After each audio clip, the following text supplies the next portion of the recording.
Pinakamaayong adlaw kanang tanan makaigsunan ug welcome sa atong bago na sab nga episode sa atong Hope for Unshort Times. Welcome ang tanan nga naga-subaybay sa atong gihimo nga series ug ako nagaampo nga kamo anaara sa maayong nga panglawas ug maingon man sa espirituhanon nga pagkinabuhi. So sa di pa ta magpadayon mga minahal ko mga kapaglaom mga kaigsunan, ako atong gihangyo kamo sa pag duko sa mga ulo alang sa itong pagampo mga puta.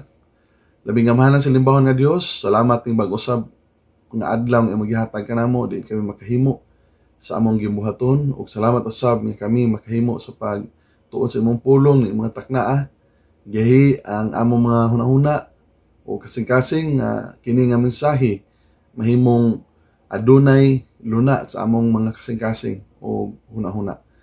O ikaw sab dihog sa akong mga ngabel o Dios nga ako magasulti o yun sa imong kabubuton. Salamat nga ikaw magatubag sa among ipangayo, among itugyan ang tanan sa ngalan ni Jesus. Amen. Okay, so kagahapon makaigsunan nasabtan nato unsa ka importante ang balaod.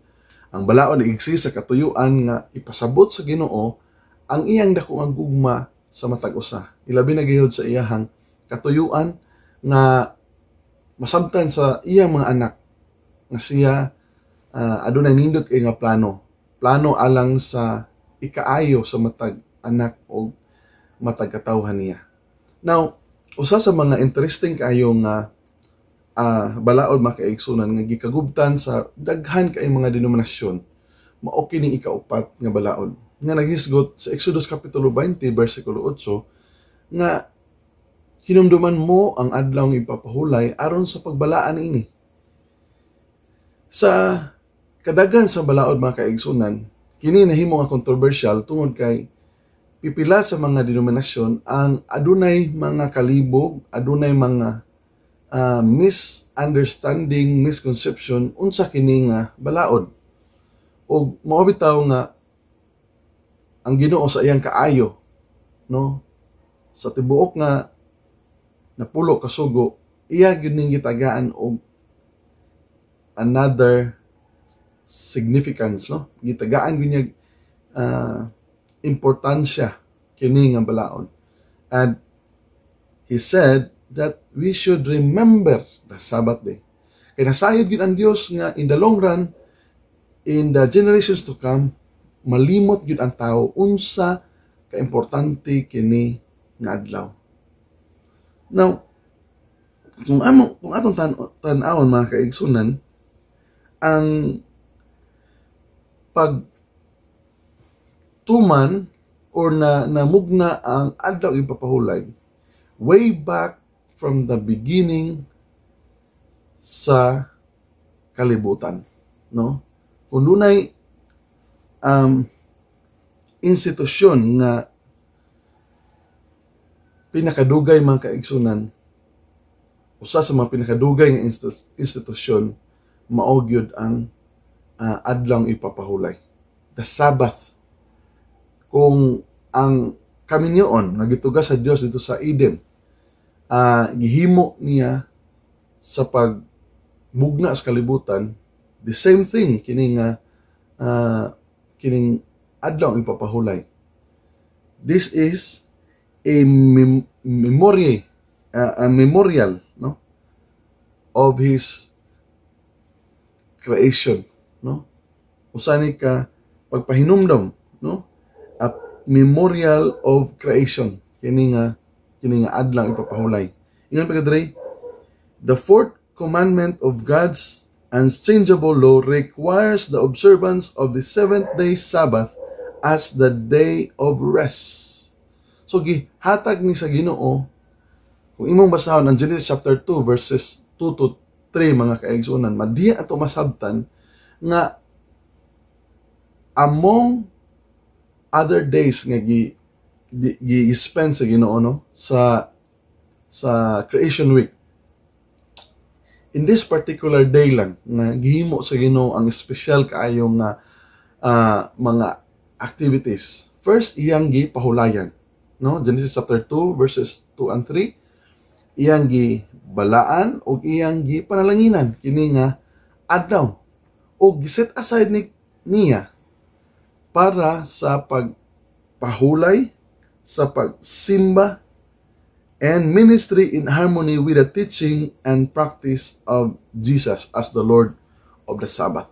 So, ang adlaw ipapahulay, gi-set aside sa Ginoo nga usa ka espesyal nga adlaw tungod kay niini nga adlaw ang Dios naghatag og example. Although masabtan na to makaigsunan nga ang Ginoo sa iyang pagkagamhanan wala siya gikapoy atong creation week, no, for 6 days, pero just to set an example of how this day should be treated, no, nipahulay ang Dios, iya kining gibalaan og iya kining panalanginan. Mao na nga importante kining adlaw igpapahulay sa matag usa kanato, no?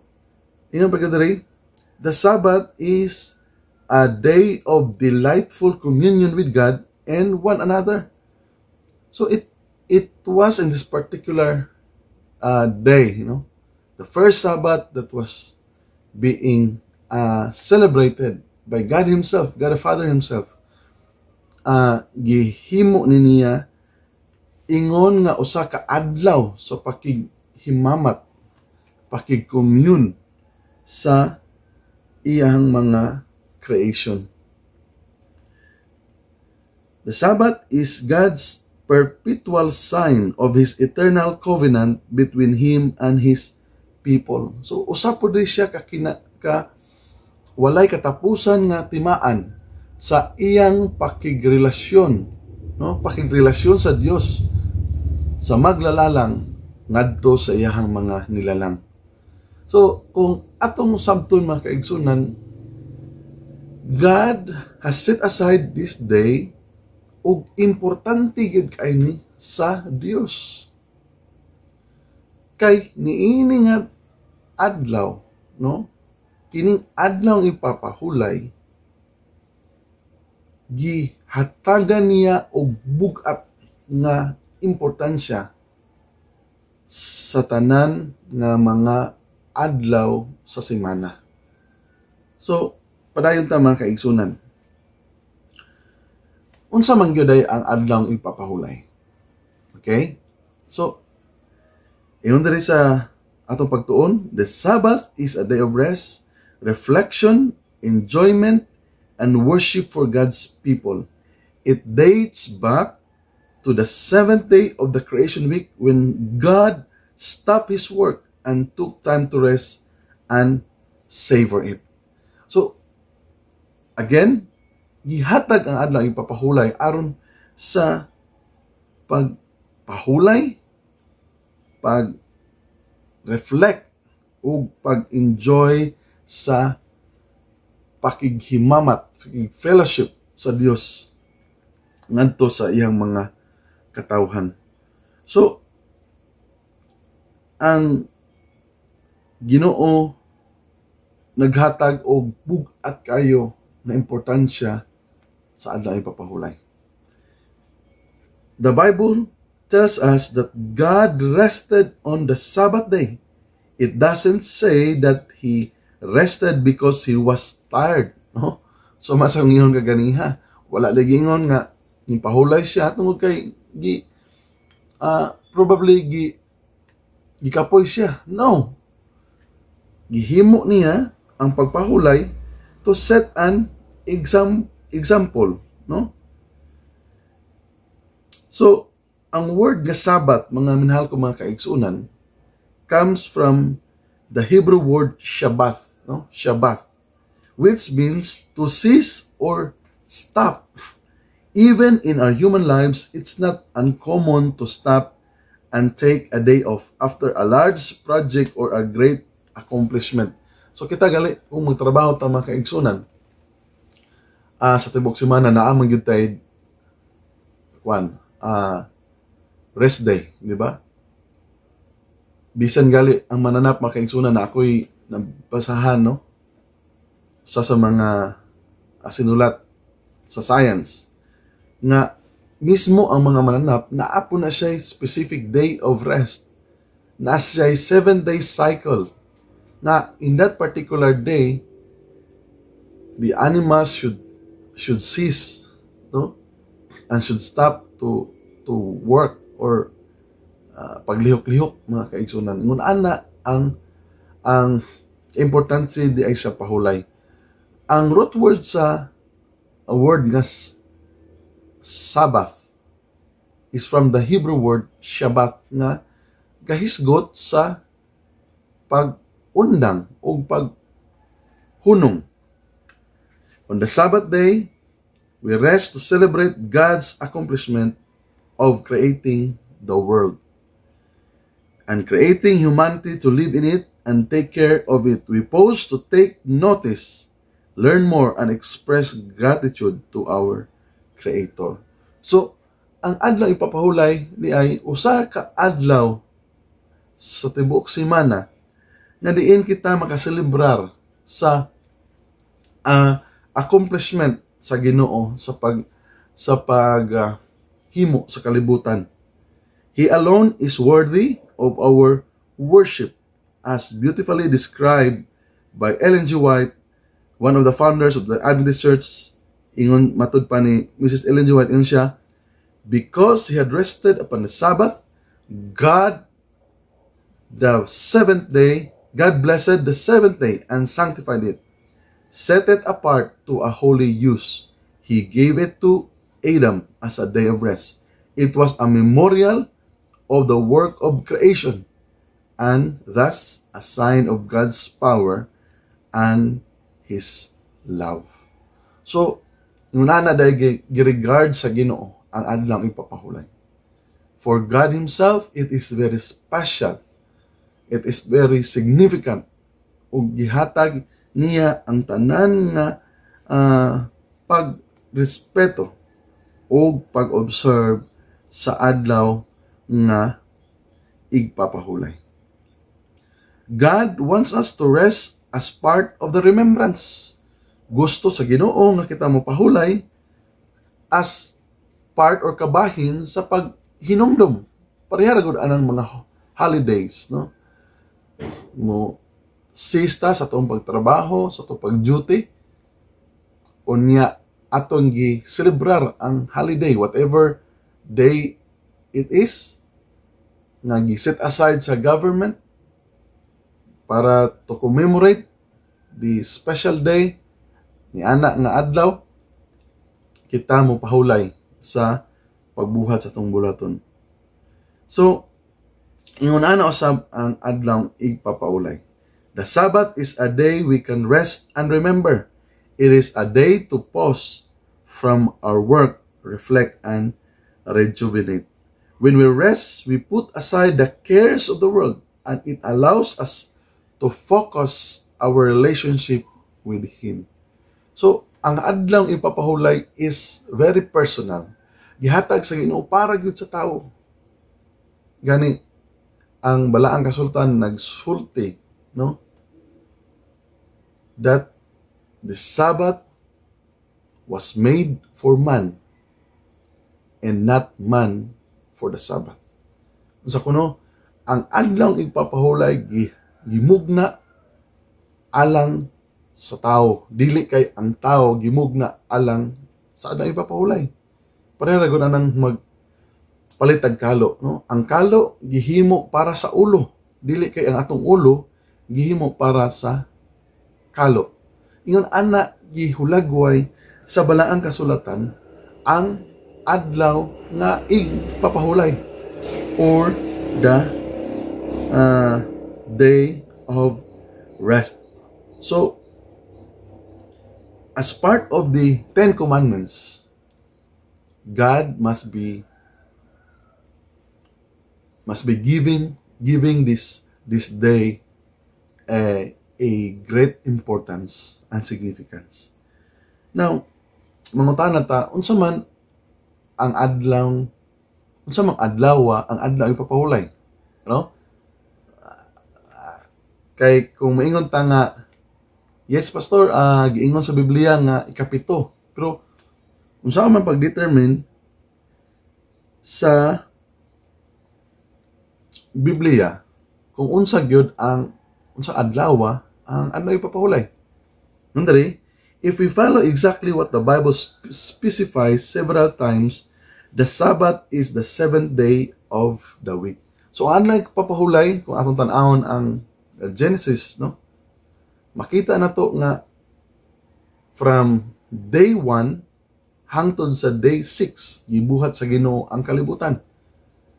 From light up to the crowning glory of His creation. In the 6th day na mao ang tao, ug sa ikapito nga adlaw ni pahulay gibalaan o gipanalanginan niya ang adlaw nga ikapito. So, going back sa pangutana, unsa man nato pag-identify sa adlaw nga ipapahulay? Kay kung pastor, kung sugod tag-ihap sa Lunes, Martes, Miyerkules, Huwebes, Biyernes, Sabado, Domingo. So, ang Domingo ang adlaw nga ipapahulay, ang ikapito. Mao ba kana? O kung magsugod po tag Domingo, ang adlaw nga ipapahulay ang Sabado. So, sa man gyud nato pagdeterminar unsa ang unsang adlaw ang adlaw ipapahulay. Ang tubag mga kaigsunan naa sa Mateo kapitulo 28 versikulo 1. Unsay giingon diri? Ako basahon, no? Aron sa ato ang consumption. Matthew chapter 28 verse 1. Unsay giingon dinhi? In the end of the Sabbath, sa pagkatapos kuno sa adlaw ipapahulay, as it began to dawn, sa pagbanag na sa unang adlaw, as it began to dawn toward the first day of the week, came Mary Magdalene and the other Mary to see the sepulchre. Ang sugilanon nga kakuhaan natog base or basihanan kung unsaon pag-ihap o unsaon pagdeterminar ang ikapitong adlaw, mao ang sugilanon sa kamatayon ni Hesus. Diba? Sabta na to nga sa Ginoong Hesus, namatay siya, gilansang siya, unsa ganing adlaw? Kung imong basahon ang Matthew chapter 27, makita na to that it was Friday, no? To be exact, alas 3 sa hapon. Diba? Kana galing magkwanta mag-commemorate ni ining adlaw, kanang mahal na adlaw. Sayod ta nga gibalik-balik sa ato ang pagtuon na Biyernes sa hapon namatay si Ginoong Hesus. Unya gilubong siya, human siya namatay. Unya pagka Sabado napagyapon sa saluganan. Unya pagka Domingo unsa siya na banhaw sa Ginoong Hesus. So sabto nato that si Ginoong Hesus namatay Friday, unya na banhaw siya Lunes. Lunes. Sunday. Kung atong basahon kini nga bersikulo mga kaigsunan, this is just one of the text in the Bible na mo verify unsa gyud ang adlaw ang ipapahulay. So ato sabto na timan na to nga namatay si Ginoong Hesus Friday ug siya nabanhaw Domingo. Okay? So ingon diri sa verse 1 sa Matthew chapter 28, in the end of the Sabbath. So sa pagkatapos kuno sa adlaw igpapahulay, sa nagsugod na ang adlaw or as it began to dawn, sa pagbanagbanag na sa naunang adlaw sa simana, si Mary came Mary Magdalene and the other Mary to see the sepulchre. So, niini nga panahon, giingon sa balaang kasulatan nga sa pagkatapos kuno sa adlaw nga ipapahulay sa pagbanag-banag na sa unang adlaw sa semana, si Maria Magdalena o ang laing Maria miadto sa lubnganan ni Ginoong Hesus.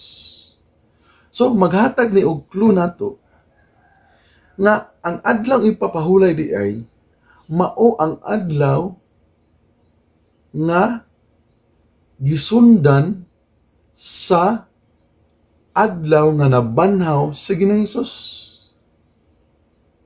Okay? Akong balikon ha.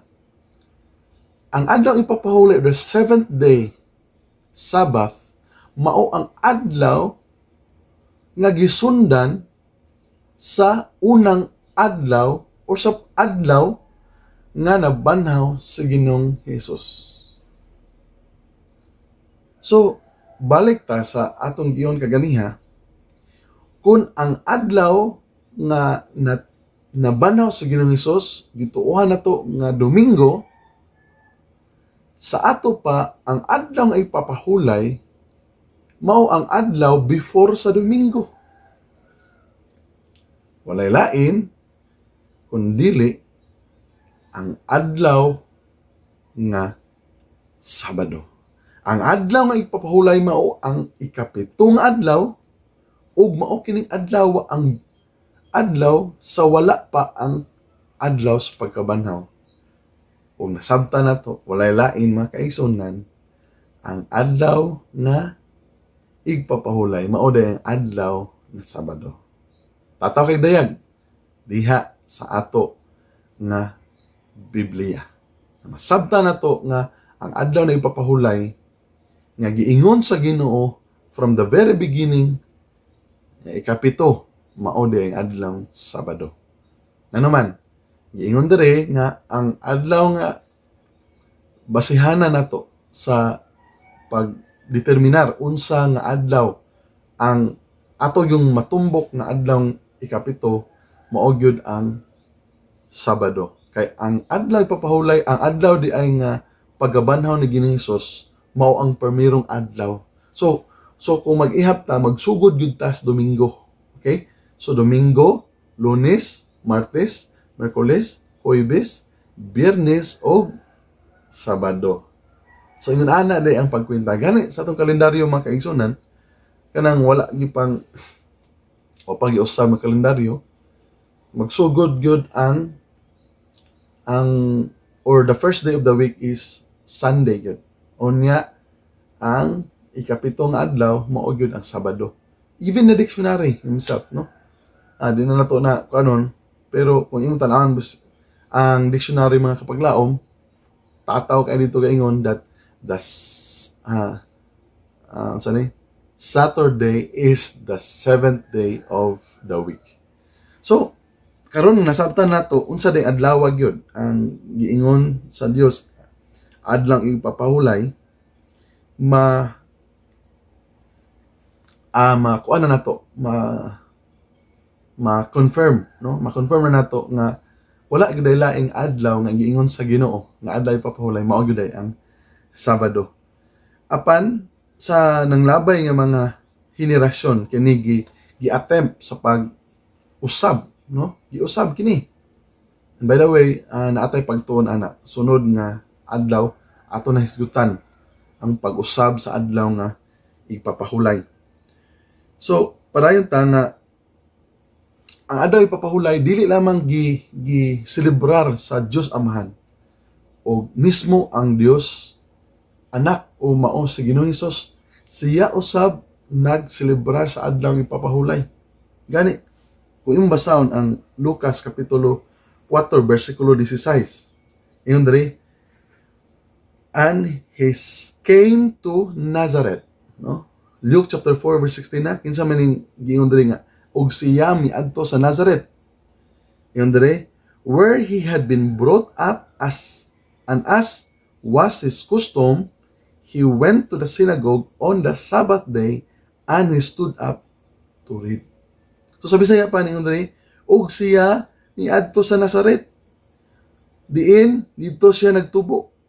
Ug sumala sa iyang nabatasan, siya miadto sa sinaguga sa adlaw nga igpapahulay ug siya mitindog alang sa pagbasa. Ang gihisgotan nini makaigsunan nga miadto sa Nazaret ug sumala sa iyang nabatasan, siya miadto sa sinaguga sa adlaw nga igpapahulay walay lain mao sa Ginoong Hesus. Pagkanindot nga sudungon nga ang Dios Amahan o ang Dios Anak, sila naga-complement o wala sila nag-conflict sa pag-celebrar sa adlaw nga ipapahulay. So, Dios Amahan, Dios Anak, nagsimba sa tinuod nga adlaw ipapahulay. Mayon ko tinuod makaigsunan tungod kay sumalason giingon, dunay pag-attempt sa pag-usab niini, no? From this particular day to another day. Okay? So, ato na matunan sa sunod ng mga higayon. So, parayon ta, ingon pagdiri in Mark chapter 6 verse 2, and on the Sabbath he began to teach in the synagogue, and many who heard him were astonished. So, daghan ang mga tao nga natingala nga ang usa ka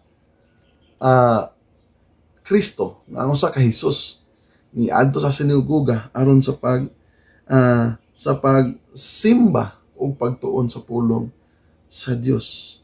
So sa ato pa di ay, the Sabbath is the 7th day of the week according to the Bible, and we can follow Jesus' example by refraining from our regular daily work to focus on Him and His creation.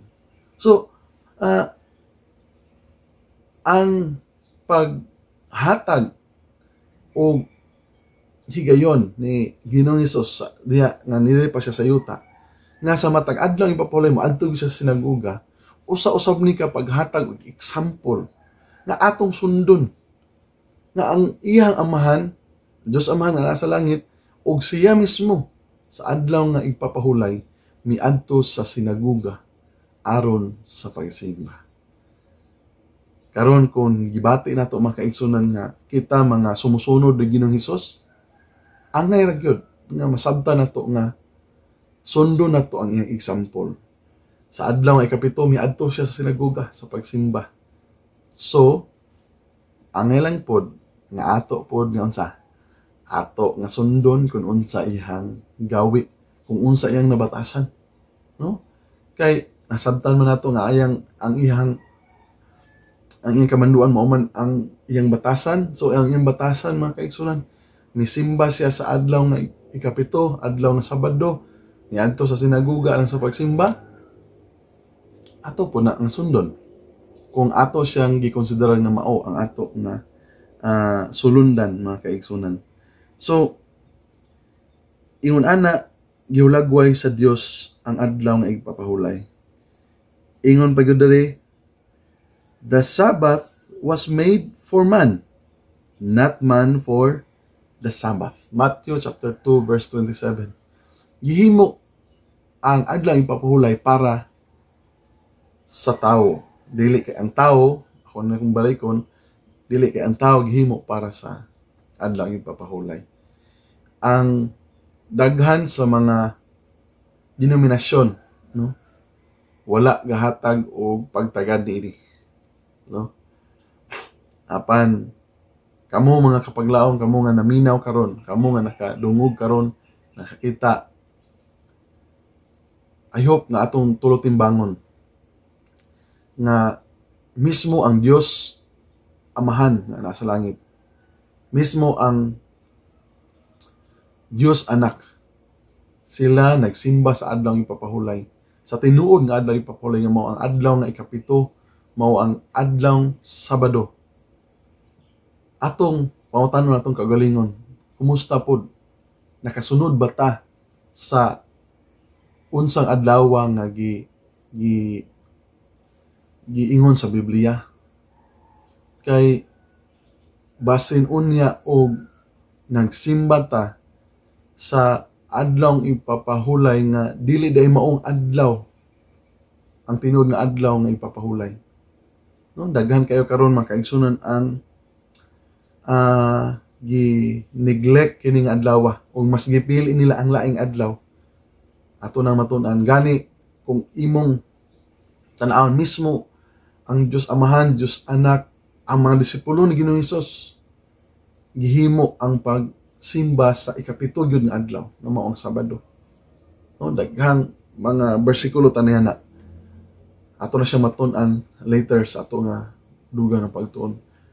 Gani ako ni ibilin nga bersikulo makaigsunan sa Ezekiel chapter 20 verse 20, verse 12 and verse 20, that unsa di ay ang adlaw ipapahulay mga kaigsunan. Kung atong basahon diri, nindot kaayo. Ezekiel 20 verse 12 and 20. Nindot kayong giingon diri mga kaigsunan. Unsa giingon diri sa verse 12, sa bersikulo 12, no? Moreover, also I gave them my Sabbaths to be a sign between me and them, that they might know that I am the Lord that sanctify them. So, ang adlaw ang ipapahulay mga diri, gihatag sa Dios nga mahimong timaan, tali kaniya, ang Dios, tali sa Dios, o kanila sa mga katawhan, aron sila makahibalo nga ako ang Dios nga nagabalaan kanila. Verse 20, no? Last nga verse na to. And hallow my Sabbaths, and they shall be a sign, okay, between me and you, that ye may know that I am the Lord your God. Balaana ang akong adlaw ipapahulay, aron kini sila mahimo nga timaan, tali kanako og kaninyo, aron kamo makahibalo nga ako ang Dios, Ginoo nga inyong Dios. So, sa pagbalik sa Ginoo mga kaigsunan, naa siya'y gitiman-an nga tao. Ang adlaw ng ipapahulay, usa ni katimaan niya sa iyang mga katawhan. Na kadto lamang nagasimba sa adlaw ng ipapahulay nga mao ang Sabado, nga mao ang adlaw ng kapito, maor gyud iyang gitagaan sa timaan. Mahimo ni nga timaan. Bisan unsa pa kadagan sa mga tao, sa pagbalik ni Ginoong Hesus, makita niya o pilion niya ang kadtong dunag gyud timaan. Igsuon, mga kapaglaom, kumusta? Anaa ba ta nagsimba sa tinuod yun nga adlaw ipapahulay? Naa ba kita sa na hamutang makita sa iyang timaan? Ugma, gusto ko nga mo maminaw gyapon ta. Naay specific na topic about giunsa pag-usab sa tao ang adlaw, ang tinuod adlaw ipapahulay. From the seventh day, giusab nila kana sa first day. Sigikan sa ikapito nga adlaw, giusab nila ngadto sa primerong adlaw. Ug atong makitaan kana na account ugma kana nga pagtulunan. So karon mga kaigsunan, mga kapaglaom, yangi o kamo nga mag-ampo ta sa Ginoo. Kung karon mga panahon na nabalaka ta o nalibog ta, unsa man gyud ang adlaw ipapahulay, kay sa atong pagtuon karon tataw kay dayag mga kaigsunan, ang Biblia nagsulti nga wala gyud laing adlaw ipapahulay nga giingon ang Dios mao ra gyud ang adlaw Sabado, ang adlaw ikapito. Ug kun naata sa pagpangutana ngano man ko nga wala man ko sa adlaw nga ikapito, wala man ko sa adlaw nga Sabado nagsimba, ato nang iampo sa Ginoo mga kapaglaom.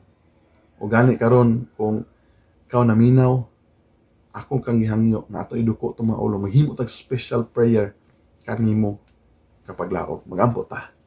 Dios nga labing gamahanan, salamat kayo sa lain na sab nga kay gayunan imo kang gihatag. Nasabtan namo karon Ginoo nga ang tinuod ang adlaw ipapahulay maode ang adlaw nga Sabado, mao ang ikapito nga adlaw sa semana. Diin imong tuga daan pa sa pagsugod sa kalibutan. Sa Genesis chapter 2 verses 2 to 3, gihatag nimo Ginoo kini nga Sabado ingon nga example, kini nga adlaw papalain example nga imo kang gipahulayan, gipanalanginan o gibalaan. Ug mismo ang imuhang anak nga si Ginoong Hesus nagtuman usab sa pagselebrar niini. Tabangi kami karon Ginoo ang among mga kaigsunan, ang among mga kapaglaom nga anaa karon sa pagduha-duha og nangutana nganong ang ilahang adlaw gisimba dili man mao ang adlaw Sabado nga mao ang tinuod yun adlaw ipapahulay. Maluoy ka o Dios, ikaw magahikap sa ilang kasing-kasing, ikaw magahatag kanila og giya Ginoo aron sila makahimo sa pag baton sa tinuod yun nga adlaw ipapahulay. Kay nasayod kami nga bugtong lamang ang mga katawhan nimo nga simba sa tinuod nga adlaw ipapahulay nga mao ang Sabado. Mao gyud ang imong gitagan og timaan nga sa imong pagbalik mao gayon imong pagabalikan. Salamat Ginoo nga karon imo nang hupngon ang among mga kapaglaom sa balaan nga espiritu nga maoy magagiya kanila sa pagbaton sa kamatuoran nga ilang nadunggan karon. Mahimo kana nga mo tubo silang kasing-kasing ug sila dili na magduha-duha sa pag usab sa ilahang adlaw nga igsisimba gikan sa lain nga adlaw ngadto na sa adlaw Sabado nga mao gyud ang tinuod nga adlaw ipapahulay. Salamat Ginoo nga imo gyud tubagon ang pagampo. Maluoy ka, ikaw magatubag niining tanan uban sa kapasayloan sa among sala sa ngalan og gahom ni Hesus ang personal bugtong mga luwas. Amen. So thank you so much mga kapaglaom. Kung kamo adunay mga pangutana, pwede ninyo ma-contact ang ato nga station dinhi sa Bangkod sa DXBC, no? FM Radio Kapaglaom. Kontakan ninyo ang ato nga mga staff o labi na sa atong station manager si Brother Jimmy Gumapak aron sa pag-assist kaninyo kung aduna may mga pangutana ilabi na gayud sa atong mga pagtulon ang sulod sa mga nanglabay ng mga adlaw aron sa matagaan ma-address nato na ng mga pangutana. So daghang salamat kapaglaom ug ugma ayaw kalimot sa samang takna og istasyon magapadayon sa pagpaminaw sa pulong sa Dios. Ang Dios magapanalangin kanimo og pag-ayo-ayo.